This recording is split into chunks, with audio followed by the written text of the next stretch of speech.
Pearl Harbor happened on December 7, 1941.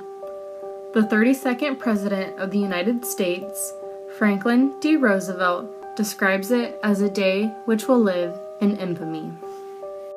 Pearl Harbor was a surprise military strike by the Imperial Japanese Navy Air Service against the United States Naval Base at Pearl Harbor. The Japanese attack, under the command of Admiral Nagumo, consisted of 6 carriers with 423 planes.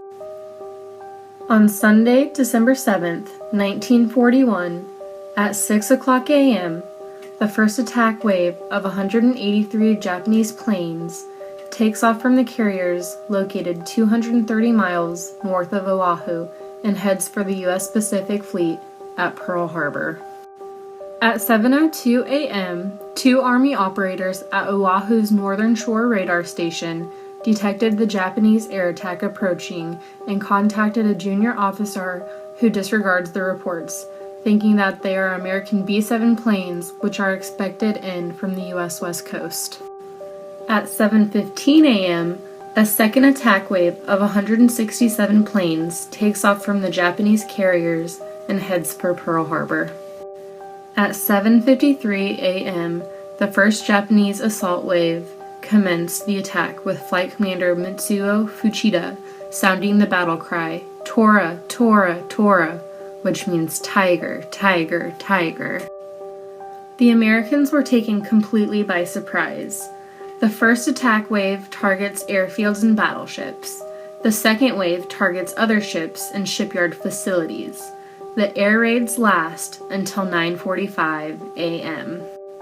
On the American side, 8 battleships are damaged and 5 are sunk. 3 light cruisers, 3 destroyers, and 3 smaller vessels, along with 188 aircraft.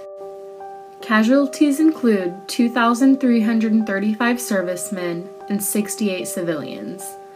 1,178 people were wounded. 1,104 men aboard the battleship USS Arizona were trapped and killed after a 1,760-pound air bomb penetrated into the side.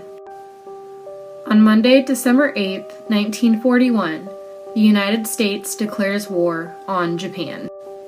The attack on Pearl Harbor led to the United States' entry into World War II.